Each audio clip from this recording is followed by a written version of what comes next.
आज हमारे atomic structure का लेक्चर नंबर 8 है। लास्ट क्लास में मैंने आपको वेव क्या होता है, वेव कितने प्रकार का होता है और उसका पूरा क्लासिफिकेशन और सारा चीज मैंने आपको डायग्रामेटिकली समझाया था।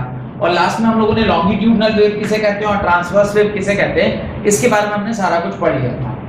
अब डेफिनेशन लिखना स्टार्ट करें। राइट, डेफिनेशन सबसे पहले वेव का लिखें। वेव का डेफिनेशन लिखें। The disturbance produced in the medium due to accelerated charge. The disturbance produced in the medium due to the accelerated charge is known as wave. Due to the accelerated charge is known as wave. तो accelerated charge की वजह से जो disturbance produce होता है in the medium is known as wave. Waves are of two types. Waves are of two types. पहला mechanical wave, दूसरा electromagnetic wave. पहला मैकेनिकल वेव, दूसरा इलेक्ट्रोमैग्नेटिक वेव। अभी मैकेनिकल वेव आप किसे कहते हैं, उसका डेफिनेशन लिखिए। The wave which require material medium for its propagation. Mechanical wave का डेफिनेशन लिखें। The wave which requires material medium for its propagation is known as mechanical wave. तो जो मटेरियल मीडियम की मदद से वेव प्रोपागेट होता है उसको क्या बोलते हैं, mechanical wave. Material medium for its propagation is known as mechanical wave. It is further classified into two parts. It is further classified into two parts. आज सिर्फ हम लोग लिख रहे हैं, ये समझने का काम लास्ट क्लास में ऑलरेडी हम लोगों ने कर दिया। It is further classified into two parts. पहला longitudinal wave, दूसरा transverse wave। पहला longitudinal wave, दूसरा transverse wave। एक होता है longitudinal wave और दूसरा होता है transverse wave। longitudinal wave का definition लिखिए। The mechanical wave, longitudinal wave का definition लिखिए। The mechanical wave in which there is a formation of compression and rarefaction. The mechanical wave in which there is a formation of compression and rarefaction. Rarefaction मतलब आपस में एक दूसरे के दूर जाना और compression मतलब आपस में एक दूसरे के पास आना। Compression and rarefaction is called longitudinal wave. Is called longitudinal wave. Compression और rarefaction होगा तो उसको क्या बोलेंगे, लॉन्गिट्यूडिनल वेव बोलेंगे। और इसका सेकंड डेफिनेशन लिखिए। The mechanical wave in which the movement of particle and the movement of wave, the mechanical wave in which the angle between the movement of particle and the propagation of wave is 0 degree, is known as longitudinal wave, example sound wave। example क्या बताया इसका, sound wave is the example of transverse wave। propagation of the wave is 0 degree, is known as longitudinal wave। Last class में बताया होगा कि दोनों के बीच का जो एंगल होता है वो कितना होता है, 0 डिग्री होता है। थोड़ा बहुत तो याद होगा आपको, मैंने क्या बताया था, मैंने इसी प्रकार से कुछ बताया होगा कि ये अगर आपका ट्रांसवर्स वेव के केस में मैंने बताया होगा कि ये सपोज करिए आपका वेव है, दिस इज योर वेव। यहाँ पे वेव का जो मूवमेंट है, प्रोपागेशन ऑफ वेव किस तरफ है, इस तरफ। whereas the angle which जो पार्टिकल का मूवमेंट है वो किस प्रकार से, दिस इज द पार्टिकल का मूवमेंट। इस प्रकार से पार्टिकल का मूवमेंट होता है। पार्टिकल का मूवमेंट और द मूवमेंट ऑफ वेव या प्रोपागेशन ऑफ वेव, इसके बीच का एंगल अगर 90 डिग्री है, इसे क्या बोलते हैं, ट्रांसवर्स वेव बोलते हैं। whereas अगर कॉन्ट्रैक्शन और रेयरफैक्शन की बात करें तो इस प्रकार से सपोज करिए, मैं अभी रेयरफैक्शन बता रहा हूं, फिर क्या बता रहा हूं, दिस इज कॉन्ट्रैक्शन, जहां पे वेव्स क्या है आपस के पास पास आ गई। फिर क्या आ रहा है, फिर कॉन्ट्रैक्शन और रेयरफैक्शन। रेयरफैक्शन मतलब दूर दूर जा रहा है और कॉन्ट्रैक्शन मतलब फिर वो पास पास इस तरह से आ रहा है। अभी यहाँ पे जो वेव का प्रोपागेशन है वो किस दिशा में, इस दिशा में, और पार्टिकल भी किधर मूव कर रहा है, इस दिशा में। दोनों के बीच का एंगल कितना हो रहा है, 0 डिग्री। ऐसे वेव को हम लोग क्या बोलते हैं, this wave is known as longitudinal wave. इसको लॉन्गिट्यूडिनल वेव बोलते हैं। This is longitudinal wave and this is transverse wave. तो यही वो कह रहा है कि ऐसा कोई वेव जिसके अंदर जो प्रोपागेशन ऑफ वेव है और जो मीडियम का मूवमेंट है, दोनों के बीच एंगल अगर 0 डिग्री है तो उसे क्या बोलते हैं, लॉन्गिट्यूडिनल वेव कहते हैं। लॉन्गिट्यूडिनल वेव के नीचे वाला डायग्राम बना लीजिएगा। और ट्रांसवर्स वेव, हेडिंग डालें transverse wave. The mechanical wave in which, ये डायग्राम बना, ध्यान रह जाएगा, इसको बना लीजिएगा अपनी कॉपी में, बनाए हुए हैं। चलिए, transverse wave, the mechanical wave in which, the mechanical wave in which there is a formation of crest and trough, there is a formation of crest and trough। मैंने कहा था लास्ट क्लास में, this is crest and this is trough। ये trough और crest का formation होता है तो उसे हम लोग क्या बोलते हैं, is known as transverse wave।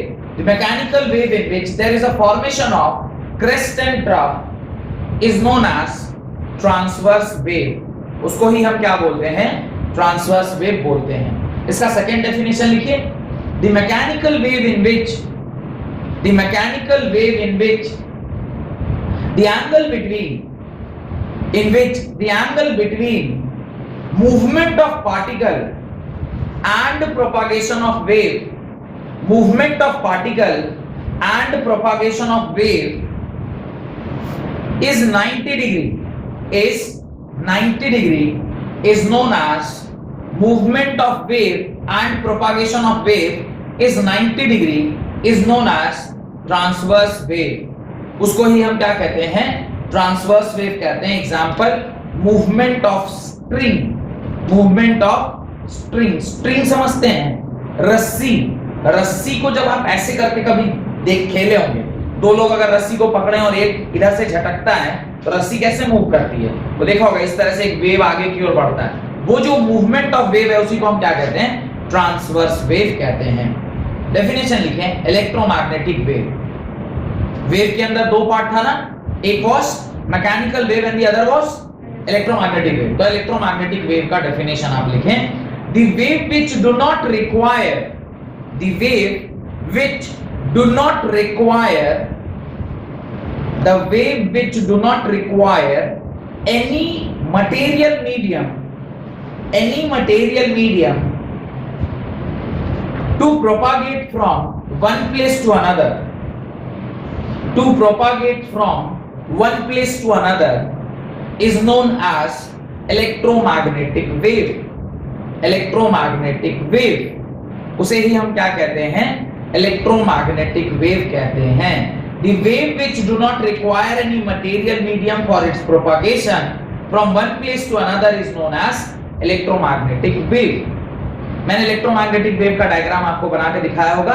How the electric field is moving in which plane, magnetic field is moving in which plane and the movement of propagation is in which plane, या वेव का मोशन। Heading डालें characteristics of wave, heading डालें characteristics of wave. कुछ characteristics हैं wave के जो आपको पढ़ने चाहिए, जैसे आपको वेवलेंथ ऑफ वेव क्या होगा, आपको टाइम पीरियड ऑफ वेव क्या होगा, वेलोसिटी ऑफ वेव क्या होगी, उसके बाद फ्रीक्वेंसी किसे कहते हैं, ये सारे कुछ कैरेक्टरिस्टिक्स हैं, right. The wave are characterized, characteristics of wave के अंदर लिखिए, the waves are characterized in terms of various parameters, in terms of various parameters such as पहला वेवलेंथ, 1 2 3 4 करके लिखिएगा। पहला वेवलेंथ, दूसरा फ्रीक्वेंसी, पहला वेवलेंथ, दूसरा फ्रीक्वेंसी, तीसरा वेलोसिटी, चौथा वेव नंबर, पांचवा टाइम पीरियड, छठा एम्पलीट्यूड, सातवां वेलोसिटी, आठवां वेव नंबर। वेव नंबर शायद बोल दिया। पहला वेवलेंथ, दूसरा फ्रीक्वेंसी, तीसरा वेलोसिटी, चौथा टाइम पीरियड, पांचवा एम्पलीट्यूड, छठा टाइम पीरियड, एम्पलीट्यूड सब बता दिया, ठीक है। Wavelength, frequency, velocity, wave number, time period, amplitude लिख लिए 6। चलिए एक एक करके अब हम लोग इसको क्या करेंगे, डिफाइन करेंगे। पहला हेडिंग डालें, सब हेडिंग डालें, वेवलेंथ। किसी भी वेव का वेवलेंथ क्या होता है वो पहले हम लोग को देखना चाहिए। What is the wavelength. अब देखिए कोई भी वेव, खास करके इस प्रकार से हम लोग देखते हैं वेव को, ये वेव जहां से स्टार्ट हुआ और वापस से एक पूरा साइकिल कंप्लीट करने के बाद जब वो वापस इस पोजीशन को पहुंचा है, तो इसने जो लेंथ ट्रैवल किया होगा, इसने जो लेंथ ट्रैवल किया होगा उसे ही हम लोग क्या बोलते हैं, that is denoted by lambda and that is only known as wave length. उसी को क्या बोलते हैं हम, वेवलेंथ बोलते हैं। वेव जब एक कंप्लीट साइकिल करता है तो उसमें जो वो लेंथ ट्रैवल करेगा in the particular axis, that length is denoted by lambda and is known as wavelength. और उस लैम्डा की यूनिट क्या होती है, आइदर इन सेंटीमीटर्स और इन मीटर्स। तो आप ऐसा यूनिट लिखिएगा, इसका यूनिट क्या होगा, मीटर होगा। That is called as wavelength. Wavelength के इससे ज्यादा भी डेफिनेशन होते हैं, ऐसा नहीं कि यही डेफिनेशन है, इसके एक और डेफिनेशन है। क्या क्या डेफिनेशन बताता हूं। एक ट्रफ क्रेस्ट से लेकर क्रेस्ट की जो दूरी है वो भी क्या कहलाता है, लैम्डा ही कहलाता है। या समटाइम्स ट्रफ से लेकर ट्रफ की जो दूरी है that is also known as lambda. तो ये सारे डेफिनेशन काम में आते हैं। 3 डेफिनेशन हो गया। पहला, the distance travelled by the wave in completing one cycle is known as wavelength. तो पहला डेफिनेशन लिखिए, the distance travelled by a wave, the distance travelled by a wave in completing one cycle linearly, in completing one cycle linearly is known as wavelength, is known as wavelength। तो एक cycle complete करने में जो linear distance वो wave travel करता है उसे हम लोग क्या कहते हैं, वेवलेंथ कहते हैं। It is denoted by lambda, LAMDA, lambda. It is denoted by lambda. Unit of lambda is metre. Lambda का स्पेलिंग LAMDA, लैम्डा। कुछ लोग इसे लामड़ा भी बोलते हैं, लामड़ा, पर लामड़ा होता नहीं, होता लैम्डा ही। मैं जब अपने बीटेक कॉलेज में था वहां पे एक साउथ इंडियन सर पढ़ाते थे, वो लामड़ा बोलते। I don't know how come it is lambda, lambda, it is lambda only, no lambda बोलते।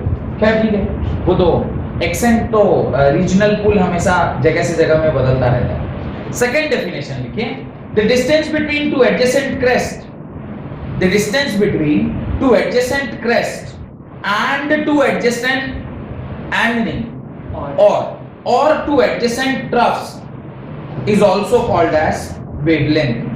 The distance between two adjacent crests or two adjacent troughs is also called as wavelength, is also called as wavelength। ये diagram बना के आप ये दूरी दिखा दीजिएगा, इसी को हम लोग क्या कहते हैं, वेवलेंथ बोलते हैं। This is only known as wavelength. ये भी वेवलेंथ है और ये भी वेवलेंथ है और वो भी वेवलेंथ है, सब वेवलेंथ है। और अच्छा, अगर कोई वैसे ये डाउट पूछे, सर यहां से स्टार्ट करके अगर हम यहीं पर पहुंच रहे हैं तो क्या इसके बीच की दूरी को भी हम लैम्डा बोलेंगे? Yes, this is also lambda, this is also lambda. Any point on the wave, जब दोबारा उसी पॉइंट पर आप एक बार फिर पहुंच जाते हैं तो उसके बीच की दूरी क्या कहलाती है, लैम्डा कहलाती है। Next, frequency. सेकंड लिखिए, frequency. Second, frequency. What is frequency? As such frequency का मतलब ऐसे क्या होता है, फ्रीक्वेंसी नहीं, number of times.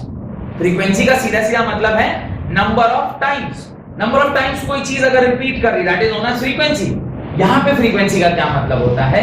Frequency is defined as the number of waves that passes through a given time in 1 second. Frequency is defined as the number of waves that passes through a given point in 1 second. एक second में किसी एक point से कितने wave cross किए, that is called as its frequency. और एक और डेफिनेशन है, the number of oscillations per unit time. Second definition, the number of oscillations per unit time, the number of oscillations per unit time is known as frequency. एक second में कितनी बार वो particular जो wave है वो क्या किया, ऑसिलेट किया, that is called as frequency. Frequency is denoted by mu. इसे हम लोग mu से डिनोट करते हैं. This is the symbol for frequency. और फ्रीक्वेंसी का जो फॉर्मूला होता है वो होता है 1 अपॉन टाइम पीरियड. फ्रीक्वेंसी का फॉर्मूला होता है 1 upon time period. 1 upon time period यानी mu is equal to 1 upon capital T.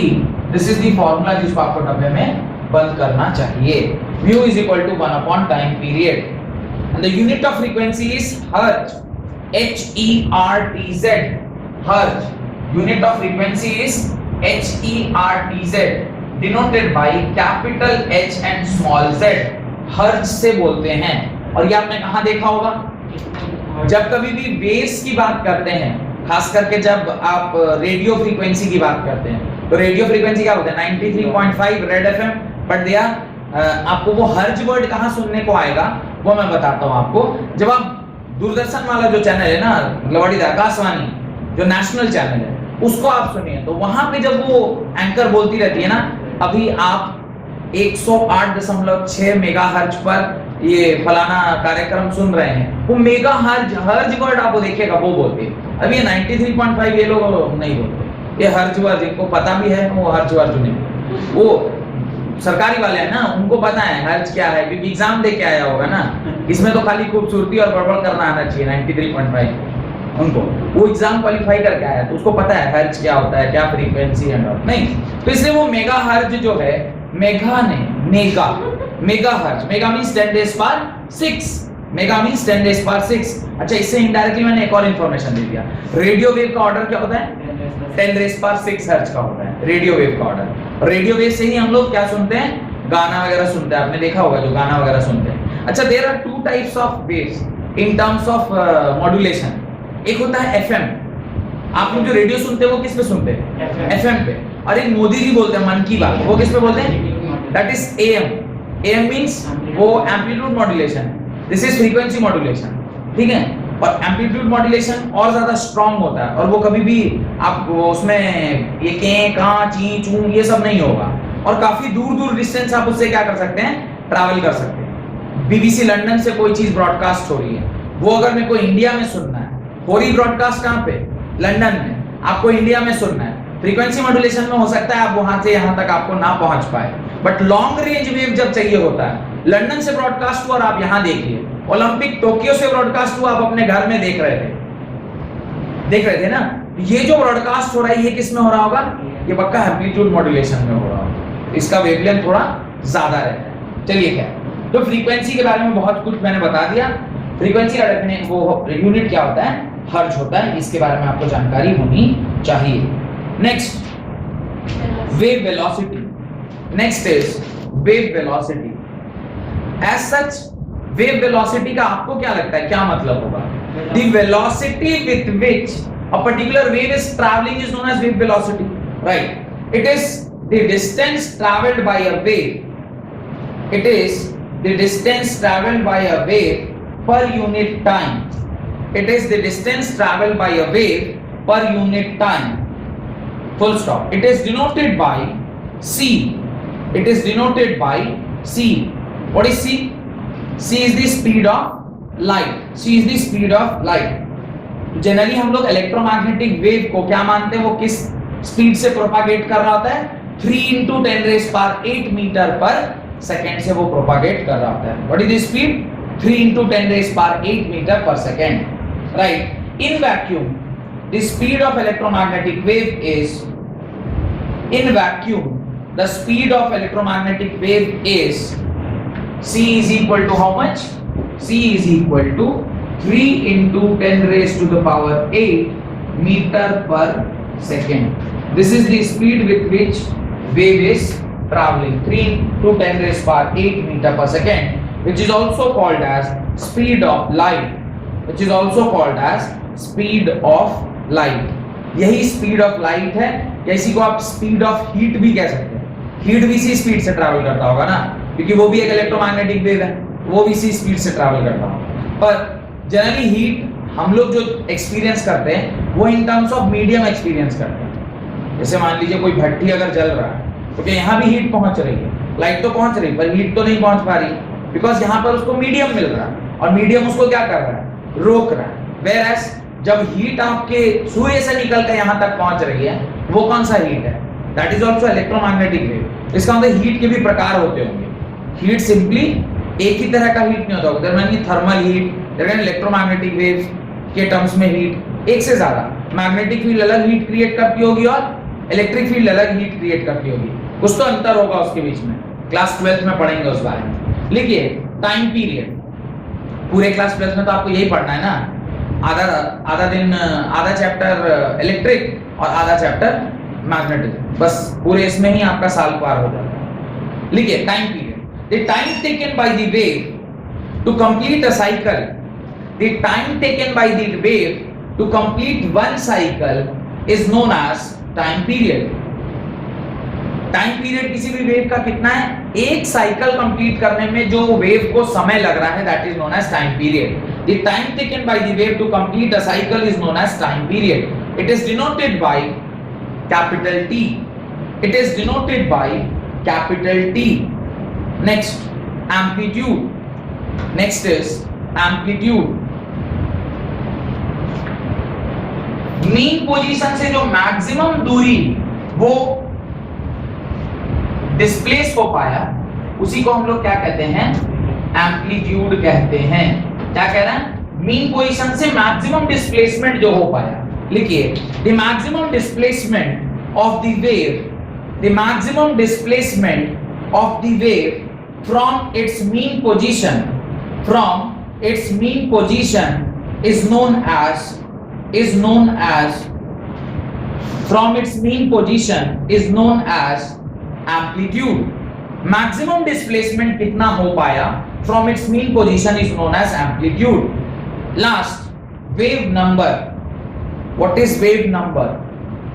Wave number को हम लोग डिनोट करते हैं वी बार से, और इसका मतलब होता है 1 upon lambda. Wave number is equal to 1 upon lambda, right. It is defined as the number of wavelength per unit length, the number of wavelength per unit length। It is defined as the number of wavelength per unit length। कितने number of waves travel कर रहे हैं per unit length is known as wave number, is known as wave number। It is denoted by V bar, it is denoted by V bar, it is denoted by V bar।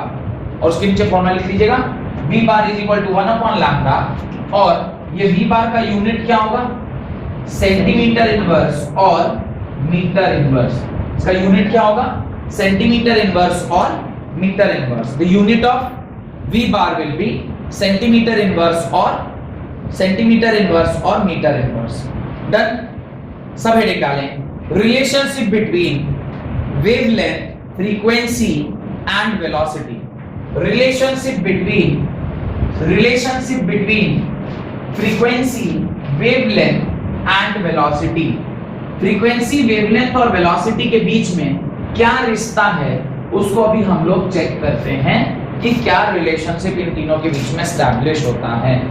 आप देखिए, ये relationship तो आप बचपन से जानते होंगे कि किसी भी चीज के लिए जो कि नॉन एक्सेलरेटेड फ्रेम में है, आप लिख सकते हैं distance is equal to speed into time, speed into time. ये फॉर्मूला आप लिख सकते हैं। इस केस में when we are talking about wave, अब डिस्टेंस को लैम्डा बोलेंगे, स्पीड को c बोलेंगे और टाइम को कैपिटल T बोलेंगे। यानी lambda is equal to ct आप लिख सकते हैं।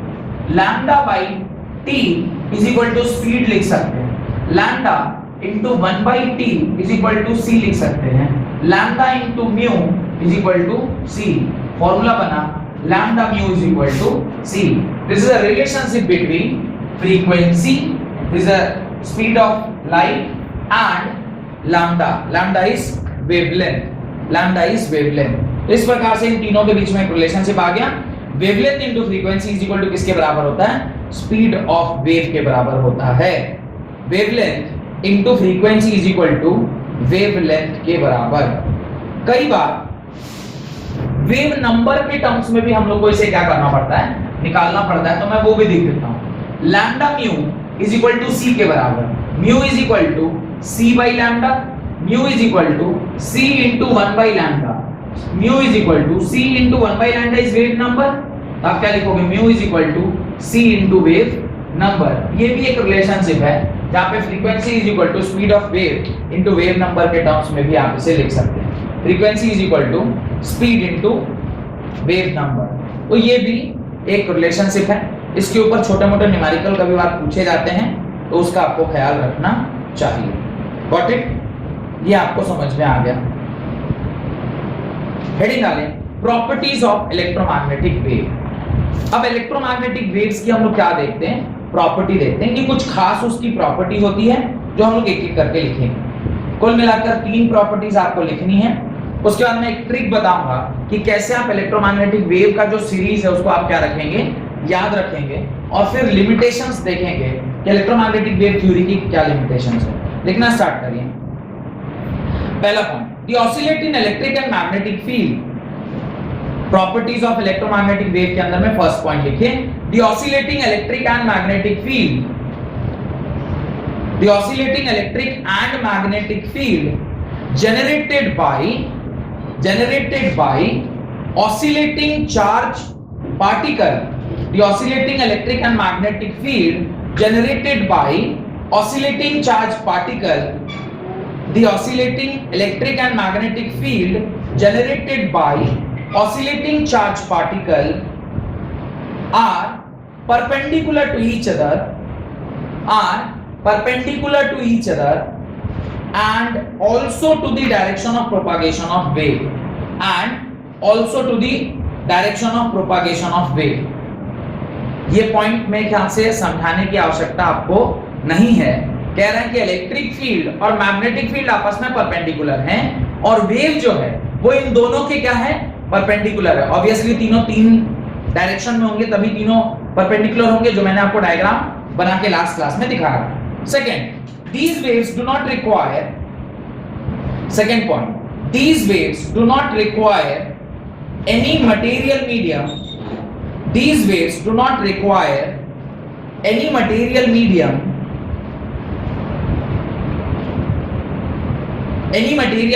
for its propagation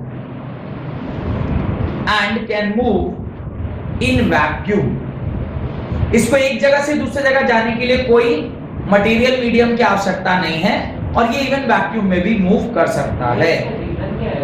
mechanical wave नहीं कर सकता, ये इलेक्ट्रोमैग्नेटिक वेव कर सकता। पार्टिकल का इंटरेक्शन, इसमें पार्टिकल की इंटरेक्शन नहीं है, उसमें पार्टिकल का इंटरेक्शन है। वहां पे पार्टिकल को ही मूव करा के, बिकॉज जो प्रोपागेट हो रहा है वो पार्टिकल की मदद से हो रहा है। अगर पार्टिकल्स नहीं होंगे तो वो प्रोपागेट ही नहीं कर पाएगा। वैसे यहाँ पे पार्टिकल के ऊपर उसका कोई रिलेशनशिप नहीं है। पार्टिकल उसके पीछे एंगल कितना बन रहा है? 90 डिग्री, उससे उसको कोई रिलेशनशिप नहीं। प्रोपागेशन किसी डायरेक्शन में और पार्टिकल का मूवमेंट किसी डायरेक्शन। तीसरा पॉइंट देखें, electromagnetic radiations are of several kinds. Electromagnetic radiations are of several kinds which differ from one another, in wavelength and frequency, full stop. When these electromagnetic radiations are arranged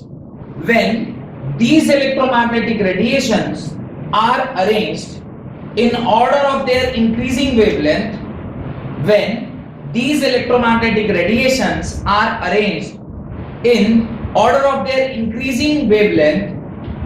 or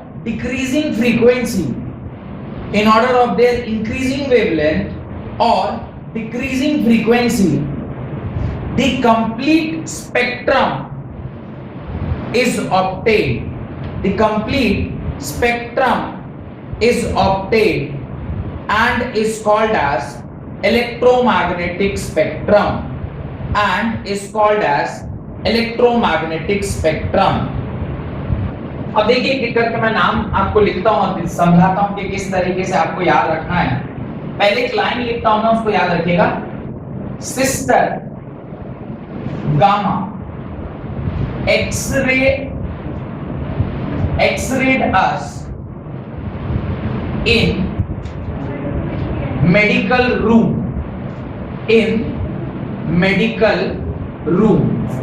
ये आपको line याद रखनी है। क्या याद रखनी है line आपको?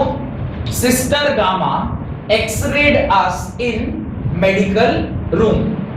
एक लॉजिकल लाइन है, बहुत ज्यादा टफ लाइन नहीं है। सिस्टर एक गामा ने, सिस्टर माने जो नर्स होती हैं, वो गामा नाम की थी जिसने हमें एक्सरे किया। कहां पर? एक मेडिकल रूम में। ये लाइन याद रखना रिलेटिवली आसान है। ये जो सिस्टर वर्ड है ये कॉस्मिक रेज को दिखाता है। Cosmic rays, these are cosmic rays।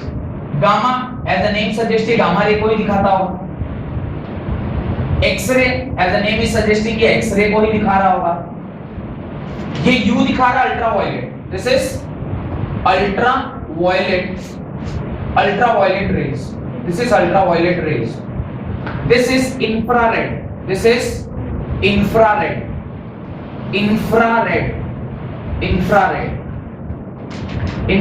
rays, this is microwaves, this is microwaves, this is radio waves, this is radio waves। इन दोनों के बीच में अस और इन के पास विजिबल रेंज अपना प्रेजेंट होता है। तो ये याद रखना है, इसलिए देखिए मैंने गैप छोड़ा हुआ था। Sister gamma x-rayed us in medical room. और ये जो विजिबल रेज हैं ये आपको दिखाता हूं मैं कैसा होता है। ये एक इस प्रकार से स्पेक्ट्रम, वो इस प्रकार से स्पेक्ट्रम होता है। और वो स्पेक्ट्रम किसके बराबर है? तो ऑलरेडी आप जानते हैं, विवग्योर के बराबर, VIB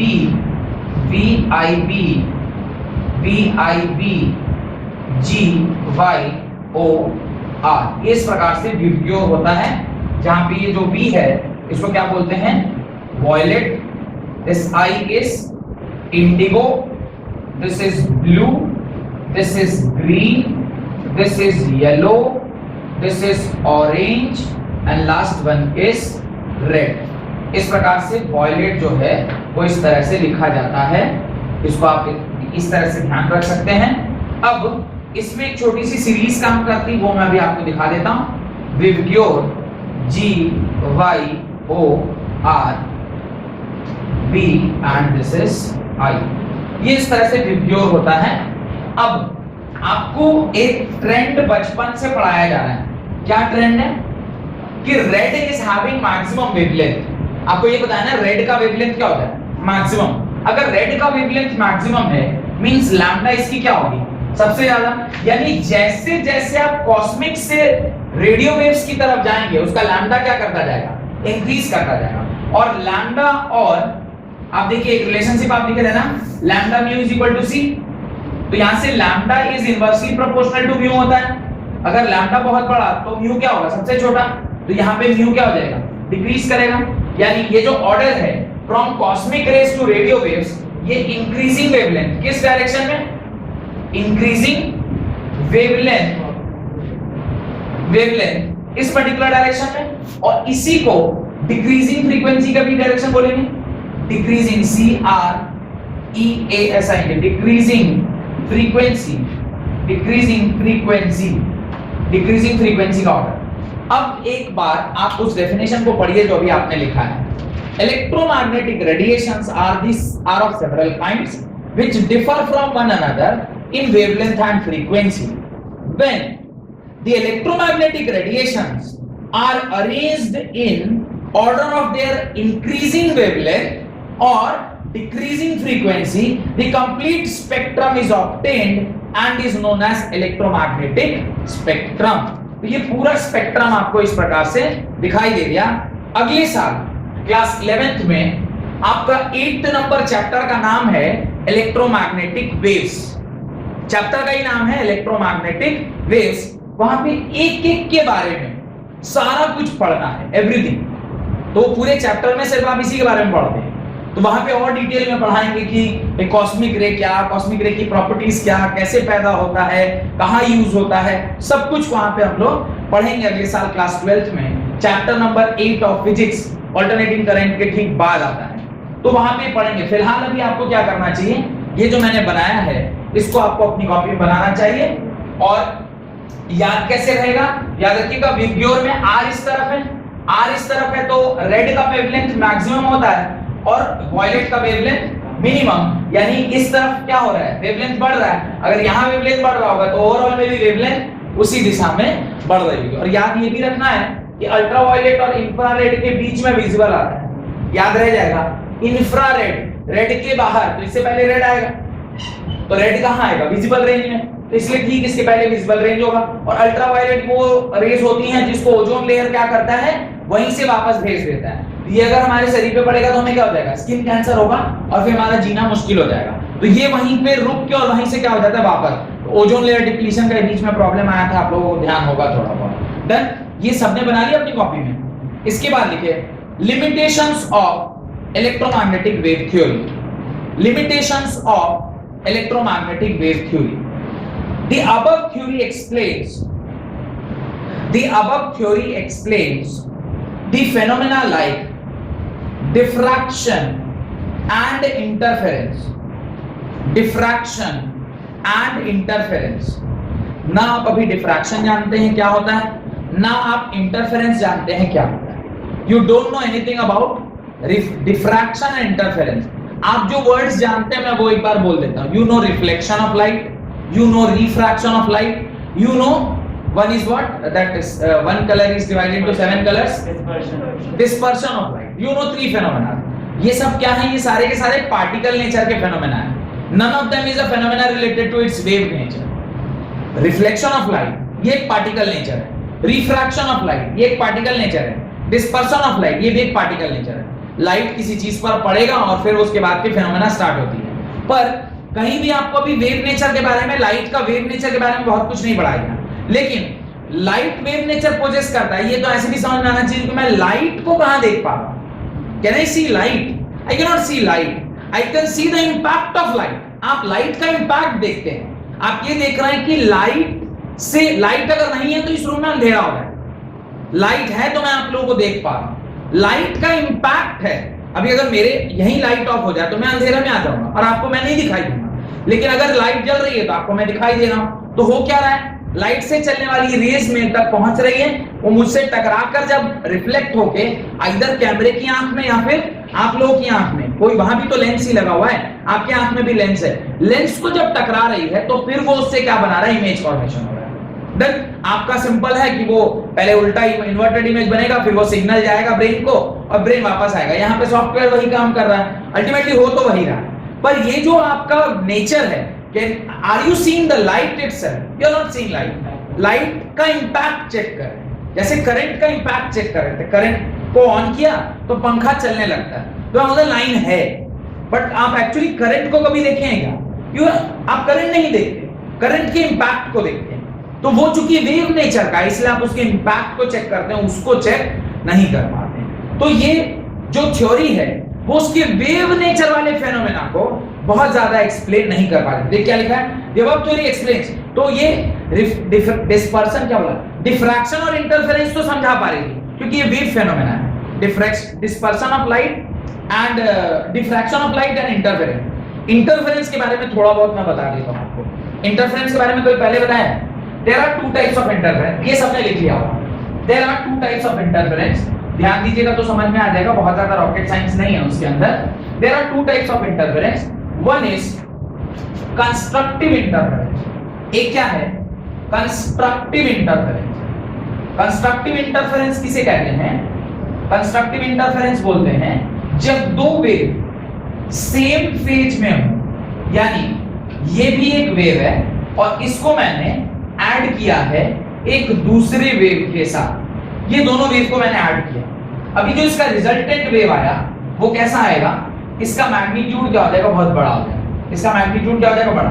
वो बड़ा कितना होगा, if this is A this is B, तो जो रिजल्टेंट वेव आया वो आएगा a प्लस बी के बराबर। इस तरह का जब कहीं फेनोमेना होता है तो उसको क्या बोलते हैं, कंस्ट्रक्टिव इंटरफेरेंस, जहां पर एक वेव दूसरे वेव के ऊपर ओवरलैप करके एक बड़ा वेव बनाती है।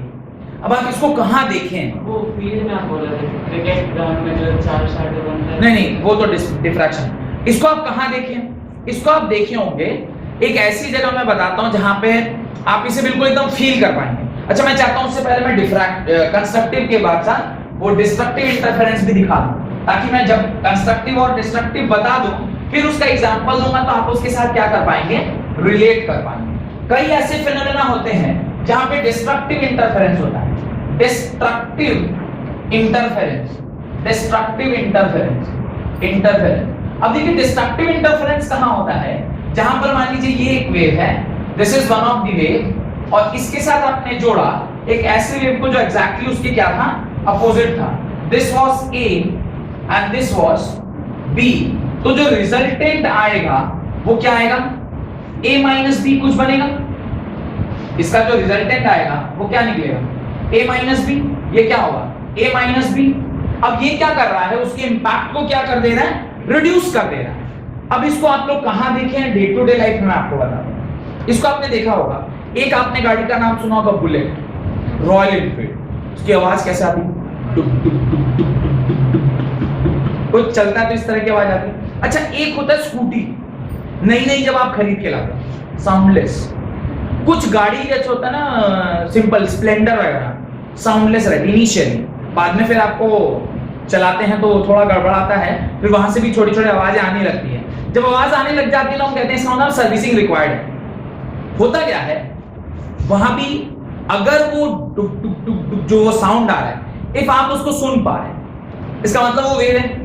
जो करो वेव नहीं होता आप सुन पाते, इसका मतलब साउंड वेव है, तब ना सुनाई दे रहा है। साउंड वेव है मतलब उस साउंड वेव का इंटरफेरेंस कैसा हो रहा है, कंस्ट्रक्टिव इंटरफेरेंस, यानी एक और एक मिलके दो हो जा रहा है, जिससे कि उसका आवाज जो है क्या हो जा रहा है, बढ़ जा रहा है। वैसे इसी साल इस चैप्टर के बिल्कुल लास्ट में, यानी पूरे फिजिक्स के लास्ट में, अभी क्या पढ़ रहे हैं, केमिस्ट्री पढ़ रहे हैं, फिजिक्स के बिल्कुल लास्ट में आपको मैं पढ़ाऊंगा वेव्स एंड ऑसिलेशन। वो वेव्स एंड ऑसिलेशन में बहुत डिटेल में इस चीज को पढ़ेंगे, का नोड किसे कहते हैं, एंटी नोड किसे कहते हैं, ये सारा कुछ पढ़ना है। पर सिर्फ एक इंपैक्ट क्रिएट करना है ताकि आप समझ पाए कि क्या होता है इंटरफेरेंस। तो जब कंस्ट्रक्टिव इंटरफेरेंस होता है, यानी एक और एक मिलकर दो बनाता है, तो वहां पे आवाज एम्पलीफाई कर जाती है। और कई बार ऐसा होता है कि आप उसको ऐसे वेव को जोड़ते हैं कि दोनों आपस में क्या हो जाए, कैंसिल आउट हो जाए, और कैंसिल आउट हो जाए तो वहां पे साउंड बिल्कुल ही जीरो हो जाता है। व्हाट इट, अगर कोई आदमी चाहे तो बुलेट का भी आवाज को कैंसिल आउट करा सकता है, पर हम लोग क्या करते हैं उसको पटियाला, क्या वो all silencers they have name, no, Patiala तो लुधियाना दे हैव नेम्स, कि आप वही साउंड चाहते हैं तो वो ओरिजिनल जो साइलेंसर आया रहता है, अच्छा उसका नाम क्या है, साइलेंसर। साइलेंसर का मतलब होता है जो उसको साइलेंट कर दे, यानी आप जानबूझ के ऐसा वो साइलेंसर लगा रहे हैं जिसमें वो इंपैक्ट जो है वो क्या हुआ है, इंक्रीज हुआ है, ना कि डिक्रीज। यानी जो इंटरफेरेंस हुआ है वो कैसा हो गया, कंस्ट्रक्टिव हो गया।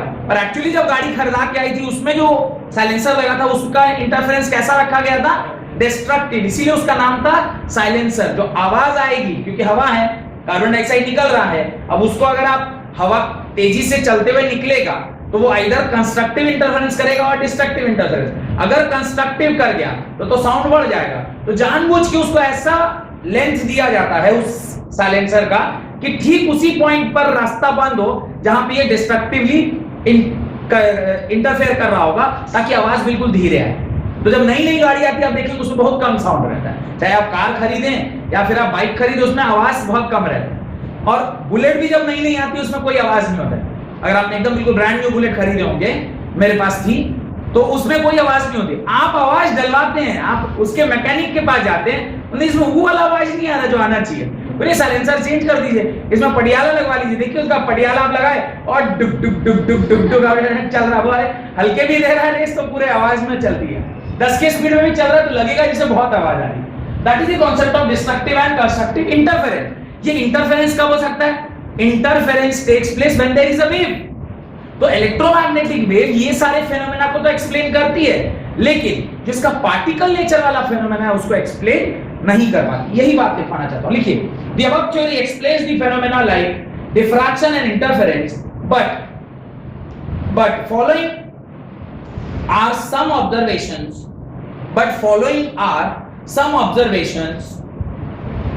that could not be explained with the help of this theory, इस थ्योरी से आप वो वाली फेनोमेना को एक्सप्लेन नहीं कर सकते हैं। कौन कौन सा? पहला, the nature of emission of radiation from hot bodies। पहला, the nature of emission of radiation from hot bodies। hot bodies से निकला हुआ रेडिएशन, emission of radiation, ये जो फेनोमेना है उसको आप नहीं बता सकते कि भाई कोई हॉट बॉडी है उससे जो रेडिएशन निकल रहा है वो कैसे निकल रहा है, यानी mass how it can be converted to energy, ये नहीं बता पाएगा। Second, ejection of electron from a metal surface,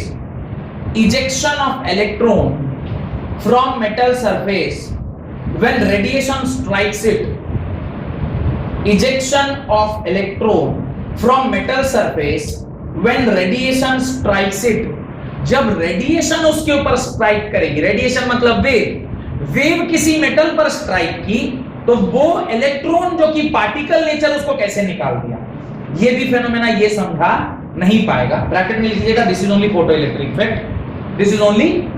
electric effect. Next, line spectra of atom, third जो पॉइंट नहीं समझा पाया that is line spectra of atom with special effect to hydrogen. Line spectra of atom with special effect to hydrogen.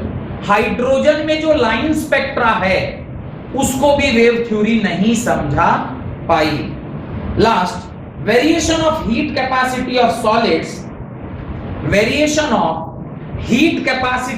Solids, as a function of temperature, variation of heat capacity of solids as a function of temperature, ये भी phenomena को ये electromagnetic wave theory समझा नहीं पाई, क्योंकि वो सिर्फ और सिर्फ वेव से एसोसिएटेड था। ये सारी की सारी चीजें आइदर पार्टिकल से एसोसिएटेड है या दोनों से एसोसिएटेड है, तो ये फेनोमेना सिर्फ इलेक्ट्रोमैग्नेटिक वेव थ्योरी से समझना मुश्किल है। Got it? Electromagnetic wave theory समाप्त हुई। हेडिंग डालें, particle nature of electromagnetic radiation.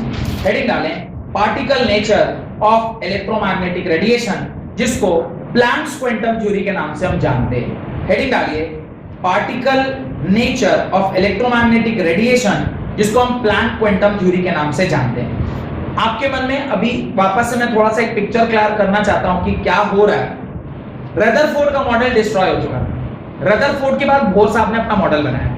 Bore साहब ने जो अपना मॉडल बनाया उसको समझाने के लिए हमें इस बात का कुछ थ्योरीज की मदद लेनी पड़ी कि भाई बोर ने जो बनाया है मॉडल, उसको समझने के लिए जो थ्योरी चाहिए वो हम लोग अभी बना रहे हैं। उसमें पहला थ्योरी क्या है? इलेक्ट्रोमैग्नेटिक रेडिएशन, जो इलेक्ट्रोमैग्नेटिक वेव थ्योरी है। दूसरा थ्योरी क्या पढ़ेंगे?